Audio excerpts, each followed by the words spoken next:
Hi guys, welcome back to George Reads once again. I'm so sorry that I wasn't able to deliver my video last night because it completely slipped my mind. I was staying up late, I completely forgot. But tonight I'm going to make up for that and I'm going to read 2 chapters in one night. That's right, chapters 9 and 10 in one video. Hope you're excited for this video. Leave a like and comment and subscribe. Last time in chapter 8, Jimbo found out that Shirley had gone to Scotland to look for more clues about Miss Pierce and Mr. Kidd. So he's gone to the flat to get everything ready to go in the car for him. But then he realises that there's no mum, there's no Becky, there's no dad. Should he tell them? Where are they gone? Where are they? What's he going to do? But tonight in chapters 9 and 10 we're going to find out what. Let's get the show on the road. Chapter 9. Vroom. I took a deep breath. They were late, that was all. Mum was still at work. Becky was still at school. Dad would be... Where would Dad be? I'd done a runner. He'd ring the school. He'd ring Charlie's parents. He might be round there right now. He might be talking to Inspector Hepplewhite. He might be locked up in the cellar somewhere. I rang his mobile. Nothing. I crossed the lounge, opened the glass door, stepped outside, and looked over the balcony. Maybe he was on his way back here right now. But the car park was empty. The glass door slid open behind me. I spun round. Dad? It was the man from Captain Chicken. The same suit, the same grey cropped hair, the same wristband under the same white cuffs. I'm sorry, James, he said smoothly. You know too much. Where are Becky and Dad? I said, backing up against the railings, my voice suddenly hoarse. What have you done with them? Your father is at the police station. You ran away from Inspector Hepplewhite, remember? But I'm afraid the police won't have any idea where you are. He shook his head sadly. Your sister is with that poorly washed boyfriend of hers. You. I felt very small and very alone and very frightened. Goodbye, James. Unfortunately, this is the bit where you die. I shoved him hard in the chest so that he staggered backwards. Then I turned and grabbed the railing. Maybe I could climb over and swing down to Mrs. Rudman's balcony. I threw one leg over. James, he sighed, clutching my arm and dragging me back onto the balcony. Don't waste your energy. You see the red Volvo? I looked down. A red Volvo was parked by the entrance to the flats. A man in a very expensive light grey suit was leaning against the bonnet. A second man in a very expensive light grey suit was standing nearby, idly kicking bits of gravel. Even if he got away, he said, you wouldn't make it to the bottom of the stairs. My body went limp. There didn't seem to be any point in struggling. Then I heard a familiar voice. It was still several streets away, but I would have recognized it anywhere. Craterface had taken the silencer off. It sounded like a chieftain tank being driven at 60 miles an hour. The Moto Guzzi. I think we should do this inside, he said, grabbing me around the railing. I think we should do this inside, said the man, tightening his grip and pulling me back towards the door, where no one can see. I reached out and grabbed the railing again. If I could just hold on for a few minutes, Becky and Craterface could go up the stairs. If I could just... You're really starting to annoy me now, he said, prizing my fingers off the railing and shoving me through the sliding door into the lounge. The blue light had reappeared in his eyes, and it was flickering like crazy. I grabbed the curtains, they came off the rail. I grabbed an armchair, which turned over. I grabbed the sideboard and were momentarily covered in showers of biros and radio-controlled aircraft parts and Mum's decorative plates from Crater, Mallorca. As I was manhandled through the hall, I swiped the paper knife from the phone table, twisted round, and stuck it into the man's leg. He said nothing. He didn't shout. He didn't wince. He merely removed the paper knife, stopped in his tracks, held me against the wall with one hand, and twisted another crab shape several inches from my face. 5 hot neon lights appeared on the ends of his fingers and thumb. And that was when the front door opened. Becky stepped inside, saw me pinned against the wall, and screamed like his cat having its tail screwed into a vice. What's up? Asked Craterface, coming in behind her. The four of us stood looking at each other for several seconds, no one knowing quite what was meant to happen next. Then the man raised his glowing hand towards Craterface. You back off. Do something, Becky shouted. It was all the encouragement Craterface needed. He swept the greasy hair out of his eyes, inflated his chest and said, No one tells me to back off, mate. He flattened his hands kung fu style and then leapt forward, roaring like someone preparing to cut an aeroplane into slices. The man in the suit let go of me, so he had 2 good hands to defend himself. Quaterface was really good at the kung fu thing. He'd shot the man in the side of the neck, and he tumbled backwards to the kitchen floor, fell over, and got himself tangled in the ironing board. I think, the first time I had ever seen Quaterface looking genuinely happy. Becky grabbed me by the collar and shouted, "What the hell is going on, Jimbo?" "Get me out of here," I panted. "Just get me out of here." "Wait," she snapped. "I need an explanation." She didn't get one. What she got were 2 neon blue hands on her shoulders. One of the Volvo men had come upstairs to find out what the delay was. There were little blue fireworks in his eyes. "Oi!" yelled Becky, spinning round. There were 2 smoking handprints on her jacket and the smell of burned leather in the air. "My jacket!" she squeaked. "Look what you've done to my jacket!" The motorcycle helmet, which had been dangling on her hand, executed a neat curve up over her shoulder and into the head of the new arrival, who had cross-eyed, tottered for a bit, then fell into a heap. Becky turned to me. "Okay, Jimbo, you win," she said quickly. "You can explain later. Let's get out of this place." "Thanks," I said, grabbing the second sleeping bag from the hall cupboard. Becky looked at the bag. "Where are we going? Out to Mongolia?" "Maybe," I said. I looked around and saw the fridge topple over to the floor with an almighty crash. "Terry!" shouted Becky. "Are you all right?" His ugly face appeared round the door. "Course I am!" And he dived back into the fray. Becky picked up Crayface's helmet, threw it to me and said, "Take this." I grabbed his jacket too, for good measure. All the way down the stairs, Becky kept saying, "This is totally insane. This is totally insane." "I know," I said. "I know. Please, just keep moving." We ran across the car park and I began stuffing my supplies into the panniers of the Moto Guzzi. Only when I was looking them did I remember the second man in the very expensive light grey suit who was now running towards us. "Becky!" I shouted. "Watch out!" She spun round. "God, Jimbo, you have some really charming friends." She hopped onto the bike. I hopped onto the bike. Our pursuer realised he was going to need transport too, and he turned and ran back to the red Volvo. We buckled our helmets on. "Have you ever driven this bike before?" I asked. I shouted. "Of course not. Terry won't let anyone else near it." "Oh my God. There's always a first time," she shouted. The Volvo started up, screeched the reverse, then came at us like a fighter jet, with smoke pouring off its back wheels. "Hang on," shouted Becky. I looked up at the flat and saw a kitchen chair fly out the window. Then my head was yanked backwards, my bum was yanked forwards, and we were off. Considering she was a learner driver, Becky did very well. Considering she was a learner driver being chased by an angry man in a large red Volvo, she was brilliant. We lurched and roared and skidded. We mounted the pavement and came very close to hitting an ice cream van. I turned and saw the Volvo lurching, roaring and skidding on our tail. We ski-jumped over a grassy mound and were airborne for a worryingly long time. We hit the ground, banked round a bus shelter, and found ourselves on the main road. So did the Volvo. As we accelerated down the dual carriageway, past the waterworks and the milk depot, I glanced round once more and saw the car only meters from our number plate. "Faster, Becky!" I shouted. "He's catching up!" I don't know whether she heard me. I don't even know whether she meant to do something quite so dangerous. Either way, without warning, I felt the bike swerve to the right, cut across the path of a large articulated lorry coming up behind us, leave the road, and plunge through the shrubbery on the central reservation. I closed my eyes. Branches clattered across the front of my visor, and the bike buckled beneath us like a wild horse.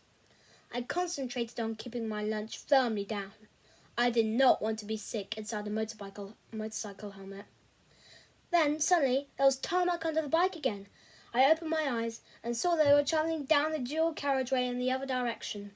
Twisting in my seat, I caught one brief and final glimpse of the red Volvo in the middle of the central reservation, its bonnet folded neatly around a tree trunk. Sticking out of the smashed windscreen was a sign reading, "No U-turns." I told Becky she could slow down. 10 minutes later, we pulled up beside Tesco. Becky got off the bike, handed me the keys and said, "Wait here, I'll be 5 minutes." "But Becky," I complained. "Listen, mate," she said, wagging a finger at me. "If I'm going out to Mongolia, I need a toothbrush, I need eyeliner, and I need some clean knickers." Now, normally I would end the video here, but remember, we're doing 2 chapters a night, so this is the final chapter for tonight. Chapter 10, The Road North. Toothbrush, knickers, and eyeliner on board, we roared away in the evening traffic. I directed Becky towards the motorway, and after half an hour, we pulled into a service station so we could grab something to eat, fill up with petrol, and have a team talk.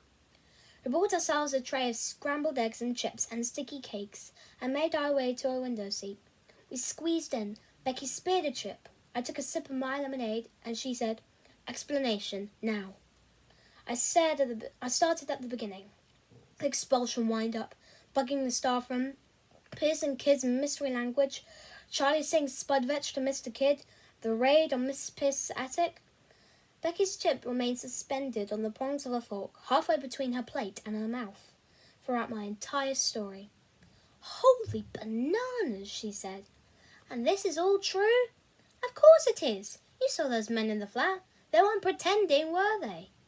She let out a slow, long, whistly breath, then finally ate the chip. "Look," I said, reaching deep into the pannier. I took out the wristband and unwrapped the silver foil around it. "Put this round your wrist." "So this is the thing?" "Yes, this is the thing," I said. "Now touch with the fingers of your other hand, but be quick." She touched the brass bangle and jumped as the plane came to land between her ears. "What the flamin'?" And the voice started. She whipped round, just like I'd done, thinking someone was standing next to her, talking into her ear. I snatched the band off her wrist, wrapped it in the silver foil, and slipped it back into the pannier. Okay, said Becky. "I believe you. God, that totally freaked me out." I took another swig of lemonade. "And I think it's got a kind of tracer on it, so it can't hang around here for too long." She started eating her scrambled egg. "Where are we going?" "Loch Kursk," I said, borrowing in the pannier again and bringing out the Ordnance Survey maps. "Loch what?" asked Becky. "Loch Kursk," I said. "It's on the Isle of Skye." I flattened out map number 32 across the table. "Why there?" "There was a message in the biscuit tin in Mrs. Pierce's attic. It was the same language they were using in the staff room. It said Kursk. Look." I pointed to a jagged smear of blue in the centre of the map. And there was a map reference. I dug out the Spudvetch notebook. I read the following numbers. 487196. I followed the lines down from the top margin and the lines in from the left margin. Here, where the lines converged, there was a tiny square indicating some kind of building by the mouth of the loch, where it fed into the sea. "Yes," said Becky, more insistently this time. "But why are we going there?" I looked up. "I need to find Charlie. And it's the only clue we've got. The only one I can understand, anyway." Becky seemed unconvinced. "This message, it was hidden under the water tank, in the attic. She really didn't want anyone to find it. It has to be important." I looked at the map again. It was like something from The Lord of the Rings. The loch was surrounded by Cullion Hills, the peak of Drumnan Ram to the north, the peak of Sigurd Dob Moor to the south. It was 8 miles from the nearest village. It was hard to imagine a more isolated spot. "Do you realise how far away this is?" asked Becky. I crossed my fingers. I needed her, and I needed the Moto Guzzi. "He's my best friend, and he's been kidnapped." "Maybe we should leave this to the police," said Becky. "Oh yes, that's another thing." "What?" asked Becky. "There was a policeman at Charlie's house." "And?" "He was wearing one of the wristbands. He wanted me to get into his car. I ran away, and he went berserk." "So the police are after you as well," said Becky. "Actually, they're probably after both of us now." "Brilliant," said Becky. "I'm travelling to the Isle of Skye with my baby brother on a stolen motorbike, without a driving licence, looking for someone who could be in Portugal with all we know. A secret society of mystery maniacs is trying to kill us. The police want to arrest us." Then I had a stroke of luck. I'd been fiddling with the studs and tassels on Craterface's jacket when I noticed a large lump in one of the pockets. I stuck my hand inside and extracted a spanner, a packet of cigarettes, a cigarette lighter, a great deal of oily fluff, and a wallet. Becky snatched it out of my hand, saying, "Oi, you little thief!" But as she took it, the wallet popped open and a wad of £10 notes spilled across the map. "What did he do?" I asked. "Rob a post office?" Becky was lost for words. Not something I'd seen very often. "Ugly, but rich," I said, knowing I was probably pushing my luck a bit too far. She wasn't listening. She was counting the money. 200, 300.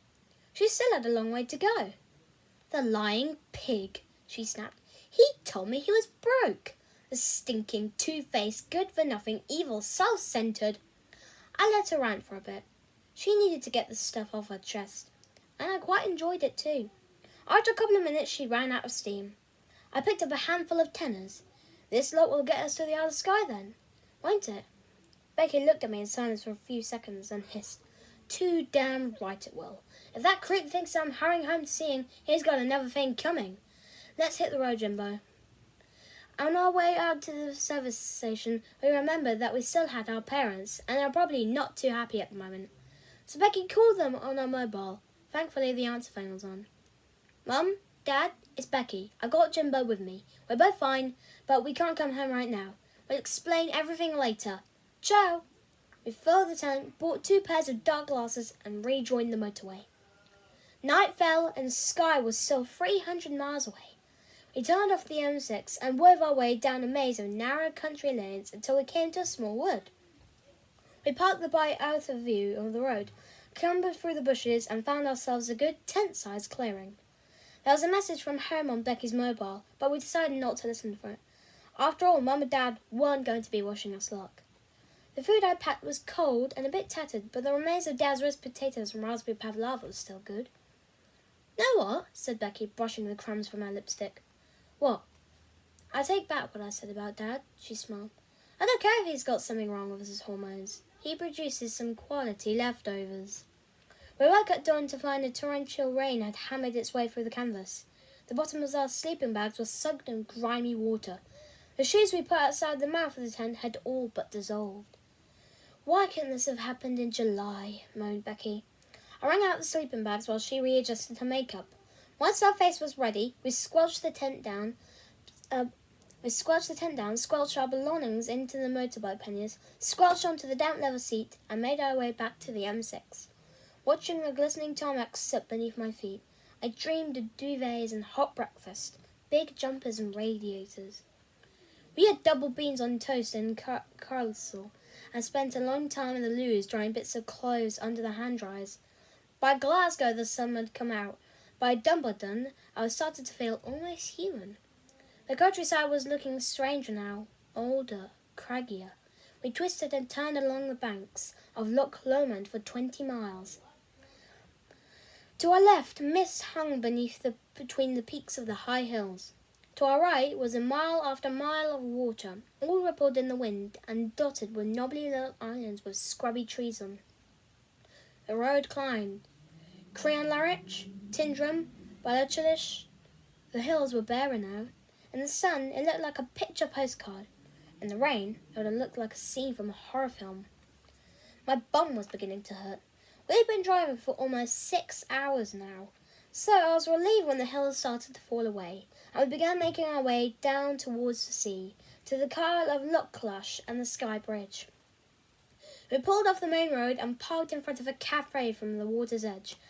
It was a popular place. Families were eating picnics on benches, little kids were playing tag along the quay, dogs were being taken out of the backs of cars so they could pee on the verge. We climbed off the bike, stretched our aching legs, then went and bought ourselves a couple of ice creams. Gulls wheeled overhead. A fisher boat chugged past. "Cheers," said Becky, knocking her cone against mine. "Cheers," I said, and for a moment I completely forgot about Charlie. I grinned at Becky. Becky grinned back at me. We were having an adventure. The sun was out, and for the first time in my life I realised that I actually liked my sister. Then she said, "I wonder how long we got." "What do you mean?" I said. She stared at the tarmac and muttered, "They were nasty people, Jimbo. We don't even know if Charlie's still alive." "Shut up," I replied quietly. "Please, just shut up." We finished our ice creams, put our helmets back on, revved the engine, and made our way back to the quay for the bridge. And that's the end of chapters 9 and 10. Thank you guys so much for watching for this special edition of George Reads 2 chapters in a row in one night. I can't believe that I actually did that. This video is going to be like 20 minutes long. It's going to be so long to upload. But I really hope you enjoyed it, and goodbye.